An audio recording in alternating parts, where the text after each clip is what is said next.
So class 11th. Today I will start the question number 8th A. What is question number 8th A? Cash in hand 1800. Prepare a cash book with cash and bank column. So cash book, double column cash book, or triple column cash book, both are same. Cash in hand 1800 and cash at bank 11,000. So 1st March cash in hand in balance BD.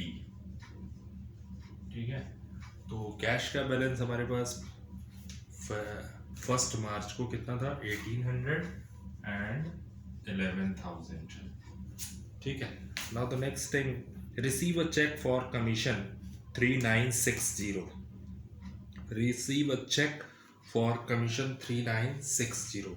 So it means commission receive on 5 March to commission receive. Clear? How much commission receive? 3960. Clear? 3960. And check was immediately deposited into the bank. Bought goods for check 7,000. So it means purchase on 7th March.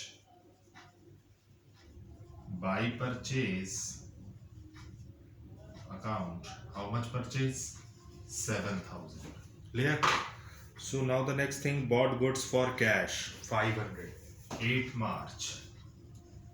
By purchase 500 cash.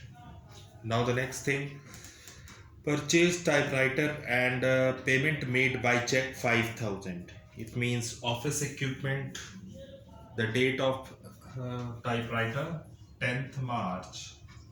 By office equipment. ठीक है. How much? The cost of the typewriter is 5,000.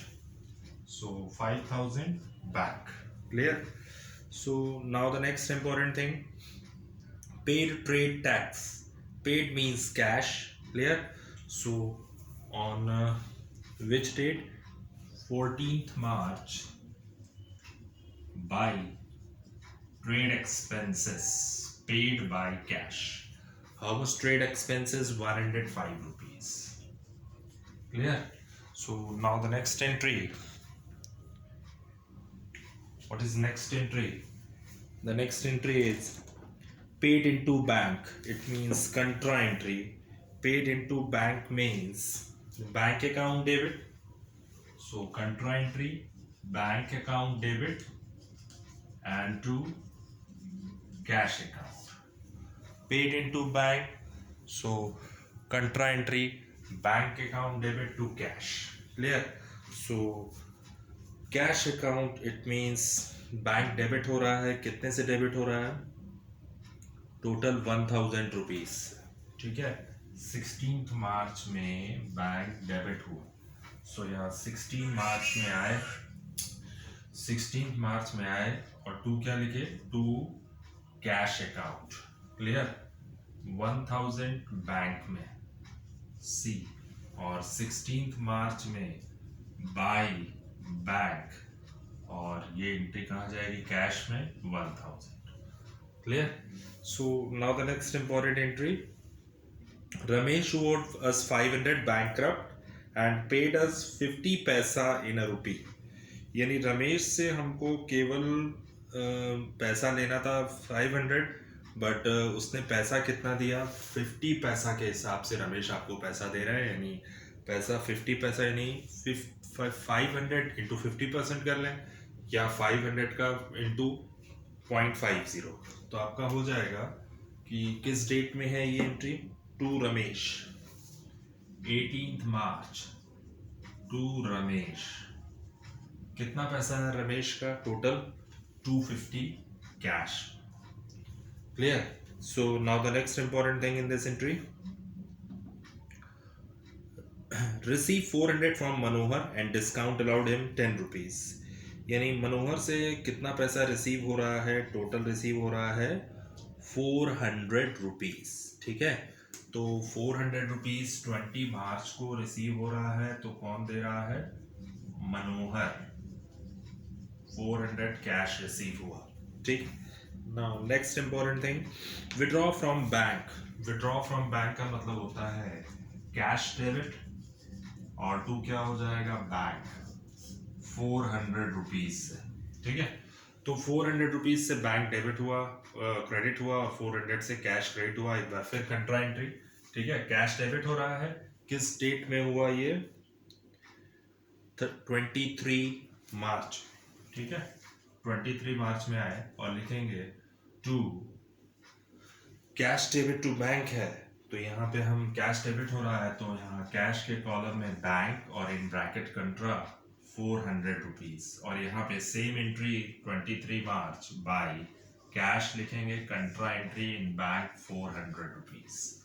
Now the next important thing in this entry, paid 300 to Ghanshyam Das and company, they allowed us discount 10%, 10 rupees। ठीक है, तो कितना paid कर रहा है? 23 में 300 रुपीज पेड कर रहा है घनश्याम को।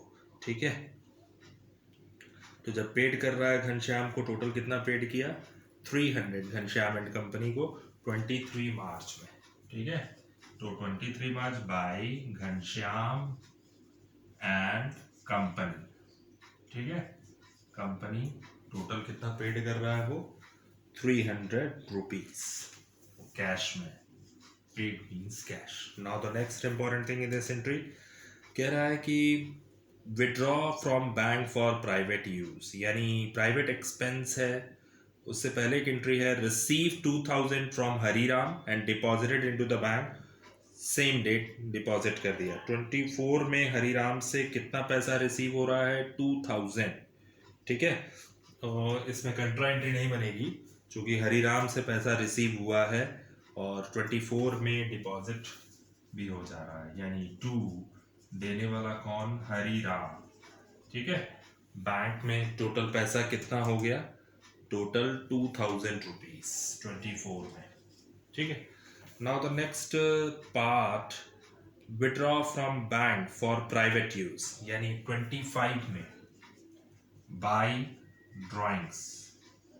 ठीक है, प्राइवेट यूज के लिए है, ये प्राइवेट एक्सपेंस है, 300 रुपीज कैश में है। ठीक है, विड्रॉ फ्रॉम बैंक है तो ये सीधा बैंक में आ जाएगा। 300 rupees. Sold goods for cash 200 rupees, यानी 200 रुपीज सेल्स किया गया है, किस डेट में है? 27 में।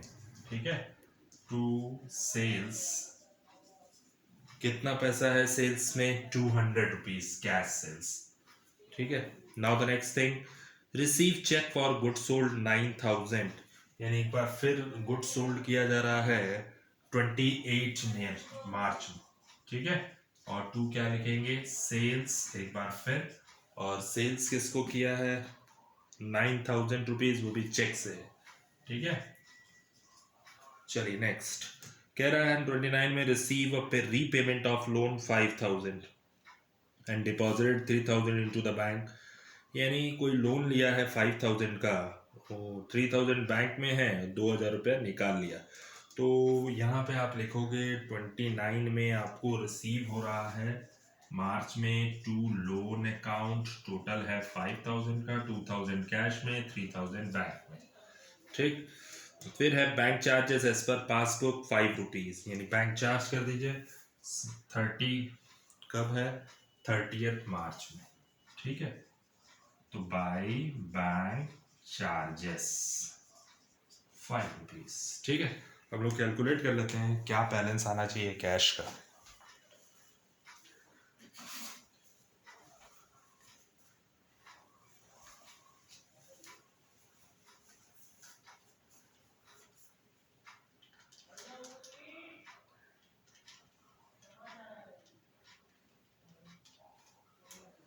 टोटल आपका आ जाएगा 5050, टोटल रिसीव और टोटल पेमेंट 5050। ठीक है, 11,000 plus 3960 plus 1000 plus 2000 plus 9000 plus 3000, तो यहाँ का टोटल आ रहा है 29960। ठीक है, आते हैं यहाँ देखते हैं 500 plus 105 1000 plus 300, the total is two 1905। 1905, इसका इधर का भी क्रेडिट देख लेते हैं। तो 7000 प्लस 5000 प्लस 400 प्लस 300 प्लस 5, यानी 12,705 रुपया। ठीक है, 12,705 रुपीज़। देखते हैं कैश हमारा ज़्यादा है डेबिट और क्रेडिट कम है, तो 31 मार्च में आएंगे और यहाँ हमारे पास बैलेंस सीडी हो जाएगी। हमने कमाया इतना, जिसमें से एक्सपेंस इतना कर दिया, तो टोटल आ जाएगा 5050 माइनस 1905। तो आपका एक्सपेंस आएगा 3145। ठीक है, 29960 माइनस 12705, 17,255। ठीक है, तो ये था आज का क्वेश्चन। इसके बाद इसकी बैलेंसिंग कर देंगे। 1 अप्रैल, मार्च के बाद अप्रैल, तो April to balance brought down 31457। ठीक है, सो ये था question number 8A। Question number 8A, so you have to write question number 8A।